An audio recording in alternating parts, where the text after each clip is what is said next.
మన తెలుగులో 2 సామెతలు ఉన్నాయండి. ఈ 2 సామెతలు ఎట్లా ఉంటాయంటే ఆలస్యం అమృతం విషం, కానీ నిదానమే ప్రధానం. ఇవి 2 ఉన్నాయి. చాలామంది అంటుంటారు మరి అదే అంటారు, మరి ఇదే అదా అని. అది లౌక్యం ఉంటే ఏ డెసిషన్ ఎప్పుడు తీసుకోవాలి అన్న విషయం మనకు తెలుస్తుంది. ఒక్కొక్కసారి అండి మనకు బాగా తెలిసి ఉన్న రంగంలో కూడా, మనకెంతో నైపుణ్యం ఉన్న రంగంలో కూడా నిర్ణయాలు తీసుకోవాలంటే చాలా కష్టంగా ఉంటుంది. ప్రతి ప్రొఫెషన్లో నిర్ణయాలు తీసుకుంటుంటారు. కొన్ని చాలా హై రిస్క్ నిర్ణయాలు ఉంటాయి. ఫర్ ఎగ్జాంపుల్ విమానం నడిపే పైలట్ తీసుకునే డెసిషన్, ప్రతి చిన్న డెసిషన్ కూడా రిస్క్తో కూడుకున్నదే. True sir. ఒక డాక్టర్ ఆపరేషన్ చేసే ముందు తీసుకునే డెసిషన్ అవతలవాడికి లైఫ్, ప్రాణం మీద ఆధారపడి ఉంటుంది. సో అట్లా ఒక్కొక్కరి ప్రొఫెషన్ మీద ఒక్కొక్కరి డెసిషన్స్ ఎవరిని ఇంపాక్ట్ చేయవు. సో చాలా సాధారణంగా తీసుకుంటుంటాం. మనం భోజనం చేసేటప్పుడు ఇంకాస్త ఎక్కువ తినాలా ఇంకొంత తక్కువ తినాలా అనేది పెద్ద నష్టం ఏం కాదు, పెద్ద రిస్క్తో కూడుకున్నది కాదు, మనకు సంబంధించింది. అదే తినే వ్యక్తి స్వీట్ నచ్చి డయాబెటిక్ ఉండి వాళ్ళ షుగర్ లెవెల్స్ చాలా హై ఉండి తినాలా వద్దా అని అనుకుని తినేస్తే అది చాలా హై రిస్క్ డెసిషన్ అవుతుంది. So now Jeff Bezos is a CEO of Amazon. ఆయన ఏమంటాడంటే there is 1 door decision, 2 door decisions అంటాడు. టైప్ 1 అంటే 1 door డెసిషన్. ఏంటి 1 door డెసిషన్ అంటే ఈజ్ 1 way. ఒక్కసారి డెసిషన్ తీసుకున్నారా అంతే, మళ్ళీ వెనక్కి రావడానికి లేదు. 2 door డెసిషన్ అంటే ఒకసారి వెనక్కి డెసిషన్ తీసుకున్నా కూడా వెనక్కి వచ్చే అవకాశం ఉన్నది 2 door డెసిషన్. ఇప్పుడు మీరు డెసిషన్స్ తీసుకునేటప్పుడు ఈ 2 చూడమంటాడు. Is it reversible or irreversible? మనం వెనక్కి తీసుకోవచ్చా, వెనక్కి తీసుకోలేని పరిస్థితి ఉందా? నిజం చెప్పాలంటే కొన్ని నిర్ణయాలు, పెళ్లి చేసుకోవడం ఒకసారి నిర్ణయం తీసుకుంటే రివర్స్ తీసుకోవడం పెద్ద ఖర్చుతో కూడుకున్న పని.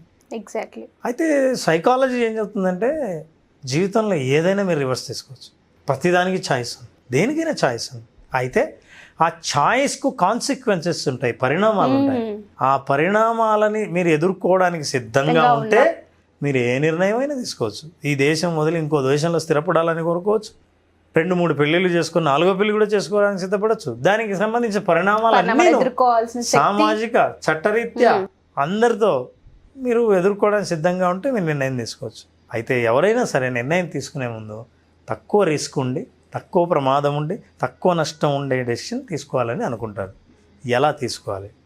కొన్ని విషయాల్ని మనం పరిగణనలోకి తీసుకోవాలి. నెంబర్ 1, డెసిషన్ ఏదైనా తీసుకోవాలంటే ఇన్ఫర్మేషన్ మనకు కావాలి.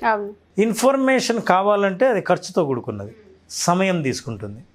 సో చాలామంది ఏం చేస్తారంటే డెసిషన్ తీసుకోవడానికి లేదు, ఇంకా ఇన్ఫర్మేషన్ కలెక్ట్ చేస్తున్నాను, ఇంకా డెసిషన్ తీసుకోలేదు, రావాల్సిన ఇన్ఫర్మేషన్ రాలేదు. అయితే వాళ్ళకి తెలియదు, ఇన్ఫర్మేషన్ తీసుకుంటున్నాం అనుకుంటారు కానీ యాక్షన్ లోపించిందని తెలియదు. డెసిషన్ తీసుకోవాలంటే అండి ఒక 3 అంశాలు ఉన్నాయి. ఒకటి స్టాప్, లాప్, నో అని 3 చాలా పాపులర్గా మేనేజ్మెంట్లో ఉపయోగిస్తారు. ఇది స్టాప్ అంటే మీరు ఇన్ఫర్మేషన్ తీసుకుంటూ ఉంటారు. 70% ఆఫ్ ఇన్ఫర్మేషన్ మీకు ఏదైనా వస్తే ఇక డెసిషన్ తీసుకోవడానికి ఆ ఇన్ఫర్మేషన్ చాలు. ఇంతకంటే ఇంకా ఎక్కువ ఇన్ఫర్మేషన్ తీసుకుంటే మీరు పక్కా మీ డెసిషన్ మీకు అనుకూలంగా మారుతుంది అని చెప్పడానికి వీల్లేదు అని గ్యారంటీగా చెప్పలేము. సో ఈ లేటుగా నిర్ణయం తీసుకోకుండా, యాక్షన్ తీసుకోకుండా ఇన్ఫర్మేషన్లోనే బిజీగా ఉండేవాళ్ళు ఉంటారే, వీళ్ళని ఏమంటారంటే పెరాలసిస్ ఆఫ్ అనాలిసిస్ అంటాం. ఈ అనాలిసిస్తోనే పెరాలసిస్ వస్తుంది. అట్లాంటి పెరాలసిస్ ఉన్నవాళ్ళు అనాలిసిస్ టూ మచ్ చేస్తారు. అందుకనే less risky decision should be made as early as possible, high risk decision should be made as late as possible. అయితే లేట్ అంటే ఎంత లేటు అని అంటే 70% ఇన్ఫర్మేషన్ తీసుకునేంత వరకు మీరు ఇన్ఫర్మేషన్ కలెక్ట్ చేసుకోవచ్చు. Then you have to act on it. రెండవది LOP అంటే మీరు లాస్ ఆఫ్ ఆపర్చునిటీ. ఒక్కోసారి మీరు నిర్ణయాలు తీసుకోకపోతే అవకాశం కోల్పోతారు. వడ్డీ రేట్లు పెరుగుతుంటాయి, పెరిగే ముందే మీరు నిర్ణయం తీసుకోవాలి. ఏవైనా సరే ధరలు పెరుగుతాయి, బడ్జెట్ వస్తుంది. మీరు ఏదైనా ఇన్వెస్ట్ చేసే ముందు కాస్త ఆలస్యం చేస్తే అంతకంటే డబల్ ఇన్వెస్ట్ చేయాల్సి వస్తుంది. ఒక్కొక్కసారి మీరు విత్డ్రా చేయాల్సి వస్తుంది మీ ఇన్వెస్ట్మెంట్ని. మీరు లేట్ చేస్తే మీకు నష్టం వస్తుంది. సో ఎప్పుడైనా ఆపర్చునిటీ మిస్ అవుతున్నామన్న పరిస్థితి వచ్చినప్పుడు వెంటనే మీరు డెసిషన్ తీసుకోవచ్చు. సో ఆపర్చునిటీని కూడా దృష్టిలో పెట్టుకోవాలి. మూడవది నో అంటే మీకు గనక ఆ రంగంలో ప్రావీణ్యత ఉండి ఏం చేయాలో నాకు తెలుసు, ఒకవేళ పొరపాటు జరిగినా ఏం చేయాలో తెలుసు అన్నప్పుడు అప్పుడు కూడా వెంటనే డెసిషన్ తీసుకోవచ్చు. సో ఎవరైతే ఆలస్యం చేస్తున్నారో, నిర్ణయం తీసుకోవడానికి పొడిగిస్తున్నారో కాలాన్ని, అలాంటి వాళ్ళు ఈ 3 కండిషన్స్లో స్టాప్, లాప్, నో అనే ఈ 3 కండిషన్స్లో డెసిషన్ తీసుకోవచ్చు.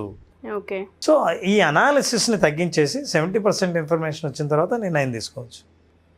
హై రిస్క్, లో రిస్క్ను క్యాల్కులేట్ చేయడం చాలా ఇంపార్టెంట్. Yes, exactly sir. చాలామంది ఏంటంటే డెసిషన్స్ తీసుకునేటప్పుడు మీరు అన్నట్టుగానే హై రిస్క్, లో రిస్క్ ఆ పాయింట్స్ అసలు మెజర్ చేయరు, ఆలోచించరు. ఆన్ ది స్పాట్ అనిపించింది చేసిన తర్వాత ఎప్పుడైతే నష్టం చవి చూస్తామో ఖచ్చితంగా కొంత రిగ్రెట్ ఫీల్ అవ్వాల్సిన అవసరం ఉంటుంది. సో ఎవరైతే స్పాట్గా వెంటనే డెసిషన్స్ తీసుకుంటూ ఉంటారో వాళ్ళకి అసలు మనం ఏం చెప్పొచ్చు అంటారు? మా డెసిషన్స్ వల్ల మేము లాస్ తప్ప ఏ రకంగానూ లబ్ధి పొందే అవకాశం లేకుండా పోతుందని రిగ్రెట్ ఫీల్ అవుతుంటారు. వాళ్ళకి అసలు మనం ఏం చెప్పొచ్చు? డెసిషన్ తీసుకోవాలనుకున్న వాళ్ళు ముందే మనం చెప్పిన ఈ 3 పాటించవచ్చు. ఇంకోటండి, డెసిషన్ మేకింగ్ టూల్స్ ఉన్నాయి. అసలు మీరు ఏదైనా డెసిషన్ తీసుకోవాలంటే, ఫర్ ఎగ్జాంపుల్ ఏమంటే నేను జాబ్ మారాలనుకుంటున్నా, జాబ్ మానేయాలనుకుంటున్నా, బిజినెస్ స్టార్ట్ చేద్దాం అనుకుంటున్నా, లేదా ఈ కంపెనీ మానేసి ఇంకో పని చేద్దాం అనుకుంటున్నా, కన్ఫ్యూజన్ స్టేట్లో ఉంటారు. డెసిషన్ ఎట్లా తీసుకోవాలో తెలియదు.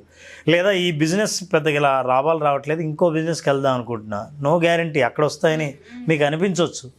కానీ డెసిషన్ మేకింగ్ టూల్స్ కొన్ని ఉన్నాయి. For example weighted average method అంటారు. ఓకే. ఫర్ ఎగ్జాంపుల్ మీరు ఒక నిర్ణయం తీసుకుంటే ఆ నిర్ణయం తీసుకోవడం వల్ల ప్రయోజనాలు ఏంటి, నష్టాలేంటి, ఇటు అటు రాస్తారు. ఒక్కొక్క పాయింట్కి మీరు వెయిట్ ఇస్తారు. మీరు ఇచ్చే వెయిటేజ్ ఎంత? ఫర్ ఎగ్జాంపుల్ నేను ఇక్కడ జాబ్ నుంచి బిజినెస్ స్టార్ట్ చేద్దాం అనుకుంటున్నాను. జాబ్ వదిలేసి బిజినెస్ స్టార్ట్ చేస్తే వచ్చే లాభాలు ఏంటి అని రాస్తే మంత్లీ శాలరీ, బిజినెస్ స్టార్ట్ చేస్తే మంత్లీ శాలరీ ఉండదు. ఇన్కమ్ లాభాలు ఏంటంటే స్వేచ్ఛ ఉంటుంది. రెండవది మీ శాలరీ కంటే మీరు ఎక్కువ సంపాదించవచ్చు. క్రియేటివ్ నాలెడ్జ్ యూజ్ చేసే అవకాశం ఉంటుంది. ఈ నాలెడ్జ్ మీరు మీకోసం యూజ్ చేసే అవకాశం ఉంటుంది. నాలుగవది మీరు ఇంకా 10 మందికి జాబ్ ఇవ్వచ్చు, ఎంప్లాయ్మెంట్ ఇచ్చే అవకాశం. సో ఐదవది ఇట్లాంటి ప్రయోజనాలన్నీ మీరు రాస్తారు. నష్టాలేంటి? నెంబర్ 1 మంత్లీ స్వేచ్ఛను కోల్పోవడం అనేది పక్కన ఉంచితే అసలు మంత్లీ శాలరీ గ్యారంటీగా వచ్చే జీతం మీరు వచ్చే ఛాన్స్ లేదు. ఒకటి రిస్క్ ఎక్కువ. మూడవది ఈసారి అప్పులు తేవాల్సి వస్తుంది, అక్కడైతే అప్పులు లేవు. నాలుగవది నాకు సహకరించే వ్యక్తుల్ని, ఎవరైనా సరే మిత్రుల్ని, వాళ్ళని కొంచెం దూరం చేసుకోవాల్సి వస్తుంది బిజినెస్ స్టార్ట్ చేస్తే. అంటే లాభాల్లోనే నడవవు కదా. అయినా సరే వాటి ప్రయోజనాలు వాడికి ఉన్నాయి, వాటి నష్టాలు వాడికి ఉన్నాయి. ఇట్లా మనం వాటి ప్రయోజనాలని మనం బేరీజ్ వేసుకుని ఒక్కో దానికి వెయిటేజ్ ఇస్తే మీ వెయిటేజ్లో దేనికి ఎక్కువ వచ్చిందో వెయిటేజ్ మీరు ఆ నిర్ణయం తీసుకోవచ్చు. ఇది ఒక టూల్ మాత్రమే. ఇట్లాంటివి మనం 4-5 టూల్స్ను ఉపయోగించి ప్రతిసారి దేనికైతే ఎక్కువ వెయిటేజ్ వస్తుందో మనం ఆ వెయిటేజ్ తీసుకోవచ్చు. ఎందుకంటే ఆ డెసిషన్ తీసుకోవచ్చు. ఎందుకంటే ఒకసారి చాలామంది డెసిషన్ హార్ట్తో తీసుకుంటారు, కొంతమంది బ్రెయిన్తో తీసుకుంటారు. కానీ అన్నీ హార్ట్తో తీసుకోవడానికి లేదు. ఫర్ ఎగ్జాంపుల్ నాకు రోడ్డు మీద వెళ్ళే కారు భలే నచ్చింది, వెంటనే నేను తీసేసుకుంటాను. తర్వాత తీసుకున్న తర్వాత డ్రైవింగ్లో కూర్చొని చూస్తే కొన్ని ఫీచర్స్ ఇందులో లేవని అర్థమైంది. లేటెస్ట్గా అన్ని కార్లలో ఉన్న ఫీచర్ దీంట్లో లేకపోతే మరి ఎలా? మరి నీకు నచ్చింది కదా. ఎందుకు నచ్చింది? హార్ట్ చూస్తూనే నచ్చింది. అందుకే it's all first love at first sight. ఇవన్నీ ఏంటంటే హార్ట్తో చూసేవి, బ్రెయిన్తో చూసేవి కాదు. అది చాలామంది రాంగ్ డెసిషన్ అని తర్వాత ఫీల్ అవ్వడానికి కారణం ఏంటంటే your decision was very as fast as possible. It is only psychological, it's only hormonal chemical impact. Love is also a chemical reaction. Exactly. So these are the things that they need to be very careful. So tools-ను ఉపయోగించాలి. తర్వాత decision తీసుకునేటప్పుడు మీరు ఎవరైతే experts ఈ లైన్లో ఉన్న వాళ్ళను as fast as possible వాళ్ళ దగ్గర నుంచి సమాచారం సేకరించాలి. అయితే ఇంకో విషయం కూడా గుర్తుపెట్టుకోవాలి, ఇతరుల అనుభవమే మీ అనుభవం కానక్కర్లేదు. అయితే అనుభవం గురించి తెలుసుకోవడం కూడా చాలా అవసరం. ఒక్కోసారి మీకు చాలా అందంగా కనిపించిన ఒక రంగంలోకి వెళ్దామని చూస్తే ఆ రంగంలో ఉన్న వాళ్ళు చెప్పొచ్చు, నేను ఇలాగే అనుకుని వచ్చాను, నిజానికి కాంపిటీషన్ ఇలా ఉంది, ఛాలెంజ్ ఇలా ఉంది, లాభాలు తక్కువ ఉన్నాయి, వడ్డీలు ఎక్కువ ఉన్నాయి, ఇక్కడ సహకరించే పరిస్థితి లేదు. ఇవన్నీ చెప్పిన తర్వాత మీ డెసిషన్ మీరు మార్చుకోవచ్చేమో. కాబట్టి ఆ లైన్లో ఉన్న వాళ్ళని మీరు కలిస్తే మంచిది. So your risk percentage will come down. So ఈ రకంగా ఎవరైనా సరే హై రిస్క్ డెసిషన్స్, లో రిస్క్ డెసిషన్స్ని మనం చెప్పినట్టు ఈ రెండు విషయాలు వేసుకోగలిగితే రివర్సబుల్లా ఇర్రివర్సబుల్లా, మనం మళ్ళీ వెనక్కి తీసుకోవచ్చా, వెనక్కి తీసుకోలేమా, దీని రిస్క్ ప్రభావం ఎంత ఉంది. అంతేకాదు ఒక్కొక్కసారి మన నిర్ణయాల్లో మనం ఒక్కరమే కాదు, నిర్ణయం తీసుకున్న వ్యక్తి ఒక్కడే కాదు, కుటుంబం మొత్తం ఆధారపడి ఉంటుంది. అట్లాగే ఒక కంపెనీ CEO స్థాయి వ్యక్తి నిర్ణయం తీసుకుంటే కొన్ని వేల మంది ఉద్యోగుల భవిష్యత్తు ఆధారపడి ఉంటుంది. ఒక గవర్నమెంట్లో ఉన్నత స్థాయిలో ఉన్న అధికారో లేదా ప్రధానమంత్రి, ముఖ్యమంత్రి తీసుకునే నిర్ణయం ఉంటే వాటి ప్రభావం కొన్ని కోట్ల మంది ఉంటుంది. పెద్ద పెద్ద ఆర్గనైజేషన్స్లో అండి చాలామందికి లక్షల్లో కోట్లలో జీతాలు ఎందుకు ఇస్తారంటే వాళ్ళు చాలా క్వాలిటీ డెసిషన్స్ని తక్కువ క్వాలిటీ, అంటే క్వాలిటీ ఎక్కువ ఉండి తక్కువ నంబర్లో ఉన్న డెసిషన్స్ని తీసుకుంటారని. కానీ ప్రతిరోజు వందల డెసిషన్స్ చిన్న చిన్నవి తీసుకోవడం కంటే క్వాలిటీ డెసిషన్స్ కొన్ని తీసుకున్నా సరే ఆ ప్రభావం కంపెనీ మీద భారీగా ఉంటుందని వాళ్ళ జీతాలు చాలా భారీగా ఉంటాయి. అందుకనే వాళ్ళు పై స్థాయిలో ఉన్న వాళ్ళు చాలా ముఖ్యంగా ఆర్గనైజేషన్స్లో ఎప్పుడైనా సరే వాళ్ళ డెసిషన్స్ మొత్తం పత్రికల్లో వార్తలుగా నిలుస్తుంటాయి.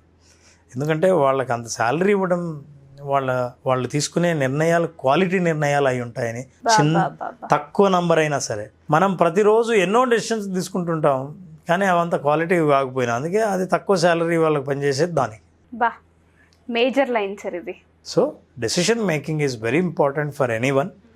వాళ్ళు if they consider these factors, మనం మాట్లాడుకునే విషయాల్ని వాళ్ళ దృష్టిలో పెట్టుకుని నిర్ణయం తీసుకుంటే కొంతవరకైనా రిస్క్ను తగ్గించే అవకాశం ఉంటుంది. రిస్క్ లేని డెసిషన్ ఏది ఉండదు, రిస్క్ని ఎదుర్కొనే సంసిద్ధత కూడా ఇస్తుంది. Yes sir, exactly. ఆ అవగాహనకి రాగలుగుతాం. మీరు చెప్పిన ఆ టూల్స్ ఏదైతే ఉందో నాకు అది బాగా నచ్చింది. అసలు దీనిపైన ఈయన ఏం మాట్లాడతారో అని నాకే అనిపించింది. ఆ టూల్స్ ఏదైతే ఉందో, ఏదైతే రిస్క్ని దాని తర్వాత వచ్చే ఎఫెక్ట్స్ని ముందే మనం కంపారిజన్ చేసుకోగలిగితే కొంత ప్రిపేర్డ్గా ఉంటుంది మైండ్.